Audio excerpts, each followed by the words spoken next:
আমরা রঙ্গনাথ মিশ্র কমিশনের রিপোর্ট অনুযায়ী ওবিসি এ এবং বি 17% রিজার্ভেশন করেছিলাম। এটা সুপ্রিম কোর্টের প্রাক্তন বিচারপতি, প্রধান বিচারপতি তার কমিশন ছিল, এবং এখানে ব্যাকওয়ার্ড কমিশন হিসেব করে 7 এবং 10 করে 17 এ এবং বি তারা চেক করেছিল। কিন্তু মমতা ব্যানার্জি তখন বলেছিলেন এটা ঠিক হয়নি, আমি ভালো ধোকা দিয়েছেন। বিশেষত মুসলমান ওবিসি যারা আছে, নস্য শেখ আছে, শেরশাবাদী আছে, তাদেরকে তিনি ধোকা দিলেন।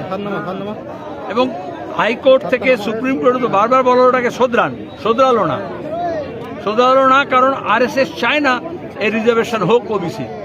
যখন মন্ডল কমিশনে ছিল তখনও রাস্তায় নেমেছিল ভিপি সিং এর বিরুদ্ধে। আমরা জানি তারা উচ্চবর্ণের মনুবাদী, তারা কখনোই ওবিসির পক্ষে না, আর মুসলমান পিছিয়ে পড়ার জন্য তো একদমই নয়।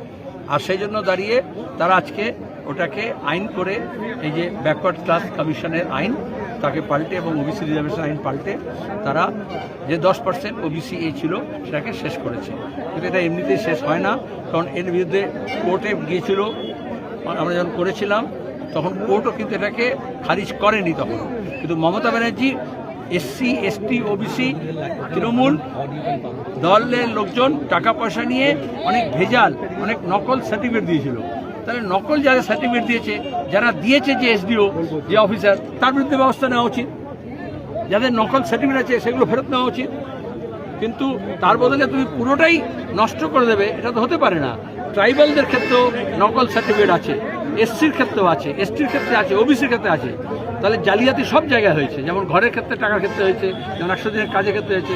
আমরা বলেছি জালিয়াতি ধরো, কিন্তু বিজেপি জালিয়াতদের না ধরে এই যে পিছিয়ে পড়া গরিব মুসলমান ওবিসি তাদের রিজার্ভেশনটাকে বন্ধ করছে। এই বিলের বিরোধিতা করে ঋতব্রত গোষ্ঠীর বিধায়করা আজকে বেরিয়ে যান, কিন্তু তার মধ্যে 5 জন বিধায়ক থেকে যান, যেখানে কাজল শেখ ছিলেন।